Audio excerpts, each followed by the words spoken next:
जी, तो शुरू करते हैं। अस्सलाम वालेकुम स्टूडेंट्स। आवाज़ क्लियर है सबको? ओके, आगे बढ़ते हैं। लास्ट क्लास में हम लोगों ने बिज़नेस और नॉन बिज़नेस ऑर्गेनाइजेशन के बारे में पढ़ लिया था। आज उससे आगे बढ़ना है हमें। तो नेक्स्ट हम लोग देखते हैं कि हमारे पास क्या है।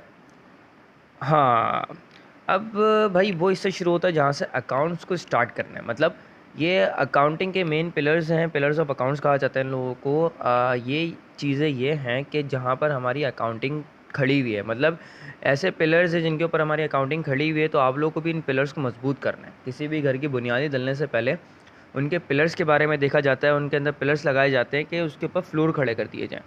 तो इसी तरह आप लोगों के साथ होगा। अगर से आपके ये फ्लोर मजबूत हैं, बेहतरीन तरीके से काम कर रहे हैं, तो नो डाउट आप लोग बहुत बेहतरीन तरीके से काम करोगे अकाउंटिंग के अंदर। सही है। आगे वाले हर चैप्टर आप लोगों को ईजी लगने लगेगा। कॉन्सेप्चुअली अगर पढ़ लिया, इनको रटना नहीं है, इनको याद करना है, इनको प्रॉपर्ली समझना, कॉन्सेप्चुअली बात करनी है। कुछ नहीं समझ में आ रहा हो मुझसे 10 बार पूछना है। सही है। तो पिलर्स ऑफ अकाउंट्स को तो भाई बेहतरीन तरीके से समझना है हमें। सही है। मगर पिलर्स ऑफ अकाउंट से पहले मैं आप लोगों को कॉन्सेप्ट बताना चाहता हूँ जिसको हम लोग कहते हैं business entity concept. Business entity concept क्या होता है हमारे पास कि बिजनेस और उसका ओनर या मालिक जो उसको खोलता है, वो दोनों को हम लोग ना अलग अलग तस्वर कर रहे होते हैं। मिसाल के तौर पे उसका घर अलग है और बिजनेस अलग है। बिजनेस को हम लोग एक अलग से आर्टिफिशियल पर्सन बोलते हैं, क्योंकि बिजनेस के अंदर जब भी कोई बात करी जाएगी वो बिजनेस के हवाले से होगी। सही है। इसी तरह हम लोग देखेंगे कि बहुत सारी चीज़ें ऐसी होंगी, बहुत सारी टर्म्स इंग्लिश की ऐसी होंगी जो नॉर्मल लाइफ में हम लोग यूज़ तो करते हैं, उनके मीनिंग अलग होंगे। बट जब बिजनेस के अंदर हम लोग को यूज़ करेंगे तो उनके मीनिंग अलग हो जाएंगे। सही है। तो अब पिलर्स ऑफ अकाउंट्स के ऊपर चलते हैं। पिलर्स ऑफ अकाउंट कितने हैं हमारे पास? टोटल 5 पिलर्स ऑफ अकाउंट्स कहलाते हैं। सबसे पहला असेट, दूसरा expense, revenue, liability, owner equity, फिर उसके बाद नेक्स्ट आगे बढ़ते हैं। सही है। Asset, expense, liability, revenue, owner equity, ये 5 पिलर्स ऑफ अकाउंट्स हैं हमारे पास, जिनमें सबसे पहला पिलर हम लोग डिस्कस करते हैं आज की सूरत में, जिसे हम बोलते हैं असेट। तो असेट क्या है देख लेते हैं भाई। एसेट क्या है मुझे भी नहीं पता। हाँ सच्ची। एसेट हर वो चीज़ जो हम बिज़नेस के लिए लाएंगे, उसे बिज़नेस में यूज़ करेंगे, वो एसेट होगा। सही है। मतलब और भी लिखा हुआ है, आगे देखते हैं। और anything which is cash and convertible into cash called asset. सही है। अब समझाने वाली बात यह है कि आप कुछ भी सामान, सही है, हर वो चीज़ जो बिज़नेस में यूज़ हो रही होगी, बिज़नेस में ख़रीद के लेकर आ रहे हो, किस पर्पज़ से बिज़नेस में यूज़ करोगे, बिज़नेस को ये फ़ायदा देगी, बिज़नेस में इस्तेमाल होगी, वो बिज़नेस का क्या कहलाएगी? एसेट कहलाएगी। सही है। वो चीज़ बिज़नेस को फ़ायदा भी दे रही होगी एक किस्म से।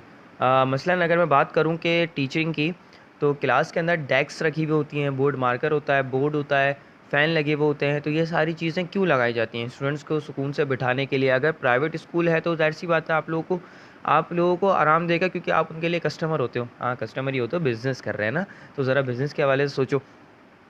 तो ज़ाहिर सी बात है वो आप लोगों को सुकून देगा। आप लोग अच्छे एनवायरनमेंट में पढ़ो, अच्छी तरीके से पढ़ो, आपके लिए बेहतरीन टीचर्स बुलाए जाएंगे। सही है। तो ये बिज़नेस है। सही है।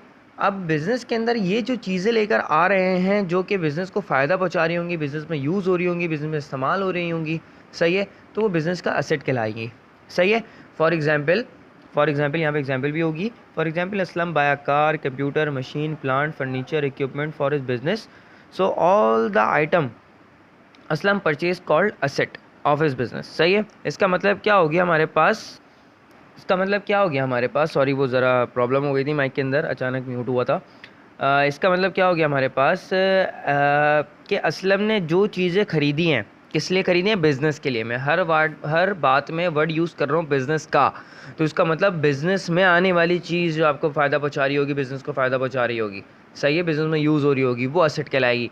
घर पे उठा कर ला रहे हो ये सारा सामान, वो घर का है, बिज़नेस का इससे कोई ताल्लुक़ नहीं होगा। मगर अगरचे वो चीज़ बिज़नेस के लिए लाई गई होगी, तो वो बिज़नेस की हो गई और बिज़नेस का एसेट कहलाएंगी। बात समझ में आ रही है? एसेट आया समझ में सब लोगों को? सही है। कोई मसला, कोई परेशानी? हाँ, कोई भी चीज़ जो बिज़नेस के लिए इस्तेमाल होने के लिए लाई गई होगी, बिज़नेस में फ़ायदा पहुँचा रही होगी, बिज़नेस का एसेट होगी। सही है। जैसे कि अभी मैं बैठा हुआ ऑनलाइन आप लोगों को पढ़ा रहा हूँ, तो ज़ाहिर सी बात है मुझे मोबाइल की ज़रूरत है, मुझे कैमरे की ज़रूरत है, मुझे हेडफोन्स, माइक्रोफोन्स, इन सब की ज़रूरत है। सही है। तो वो एसेट है बिज़नेस का। ओके, नेक्स्ट हम लोग आगे बढ़ते हैं। एसेट की टाइप्स होती हैं, types of asset.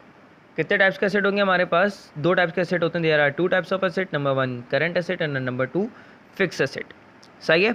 Current asset और फिक्स एसेट पहले पढ़ लेते हैं हम लोग। करंट एसेट और फिक्स एसेट में क्या फ़र्क है? तो सबसे पहले हम लोग पढ़ेंगे अपने पास नॉन करंट या फिक्स एसेट। सही है, नॉन करंट बोलो या फिक्स एसेट बोलो, बात एक ही है। सही है, दो राय नहीं है, बात एक ही है, फिक्स एसेट बोलो या नॉन करंट एसेट बोलो। अच्छा, ये पहले क्यों पढ़ा रहा हूँ, क्योंकि नॉर्मल पहले करंट एसेट लिखा हुआ था वहाँ पर, नॉन करंट और फिक्स एसेट इस वजह से पहले पढ़ा रहा हूँ, ये थोड़ा ईजी है तो जल्दी समझ में आ जाएगा।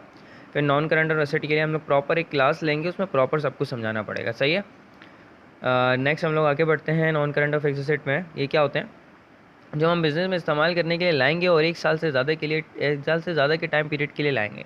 सही है, मतलब हर वो चीज़, सही है, हर वो असेट जो बिज़नेस में लाया तो जा रहा है, मगर एक साल से ज़्यादा हमारी इंटेंशन क्या है कि ये हमें कितना फ़ायदा देगा, एक साल से ज़्यादा के अरसे के लिए हमें फ़ायदा पहुँचा रहा होगा, मतलब एक साल से ज़्यादा के अरसे के लिए हमारे पास यूज़ हो रहा होगा, तो ऐसे एसेट को क्या बोला जाएगा, फिक्स एसेट या नॉन करंट एसेट। सही है, आप लोग कुछ खरीदने लेके जाते हो तो बहुत सारी चीज़ें ऐसी होती हैं जो एक साल के अंदर अंदर बेकार हो जाती हैं, या एक साल के अंदर हम यूज़ कर लेते हैं उसको, इस्तेमाल कर लेते हैं उसको, मगर हर वो चीज़ या हर वो आइटम जो आप लोग मार्केट से ख़रीद रहे हो बिज़नेस के लिए और आपको लगता है कि ये एक साल से ज़्यादा के लिए हमारे पास इस्तेमाल होगा, तो क्या कहलाएगा, फिक्स एसेट या नॉन करंट एसेट। सही है, एग्जाम्पल देखते हैं। फॉर एग्जाम्पल हमारे पास फर्नीचर, ज़ाहिर सी बात है फर्नीचर एक ऐसी चीज़ है जो एक साल से ज़्यादा के लिए इस्तेमाल होती है। यहाँ पर कोई ऐसा तो नहीं है कि जो एक साल में इस्तेमाल करने के बाद फर्नीचर को फारिग कर देता है, फेंक देता है। हाँ, नहीं तो घर वाले बाहर निकाल देंगे उसको, इतना महंगा फर्नीचर आता है। ज़ाहिर सी बात है एक साल से ज़्यादा के लिए इस्तेमाल करने के लिए ला रहा होता है, और अक्सर तो बहुत सारे ऐसे होंगे जिनको खुद ही नहीं पता उनके घर में फर्नीचर तो रखा हुआ है मगर कब का रखा हुआ है। ऐसा है ना।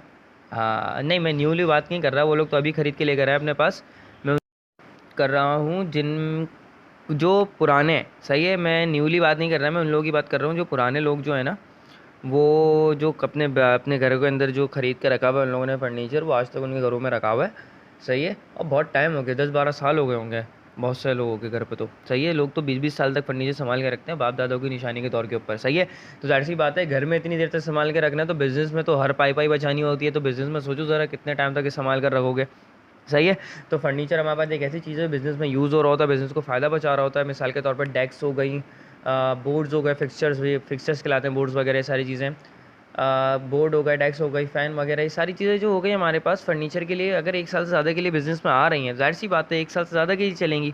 सही है, आप लोग ने स्कूल्स वगैरह में पढ़ा होगा, तो स्कूल वगैरह के अंदर आपके पास जो डेस्क मौजूद होंगी बचपन से लेकर इतने बड़े हो गए, वही डेस्क रखी हुई हैं अभी तक के, वही डेस्क रखी हुई हैं स्कूल के अंदर, चेंज नहीं हुई। क्यों, बिज़नेस कर रहे हैं ना, कुछ उनको ज़ाहिर सी बात है फ़ायदा मिलेगा, हर साल चेंज करने से उनका नुकसान हो जाएगा बहुत सारा, तो यही बात है फर्नीचर। सही है, फर्नीचर के बाद नेक्स्ट हमारे पास मशीन है, बहुत सारी मशीनरी ऐसी होती हैं। सही है, अब नॉर्मली आपको ये ऐसी प्रॉपर मशीन खरीदने लेके जाओगे तो, हाँ यहाँ पे 3 वाली मशीन नहीं आना, up down up down up down, बहुत कमीने हो तुम लोग ऐसे, मुझे पता है। मशीन हमारे पास जो ये वाली मशीन होगी जो बिज़नेस के अंदर यूज़ हो रही होंगी, बिज़नेस को फ़ायदा पहुँचा रही होंगी, बिज़नेस में मतलब कोई ना कोई प्रोडक्ट बनाने के लिए किसी न किसी किस्म के लिए काम के लिए आ रही होगी। सही है, नेक्स्ट है इक्विपमेंट, ये कंप्यूटर, कैलकुलेटर, ये सारी चीज़ें हो गई। फिर उसके बाद हमारे पास गुडविल।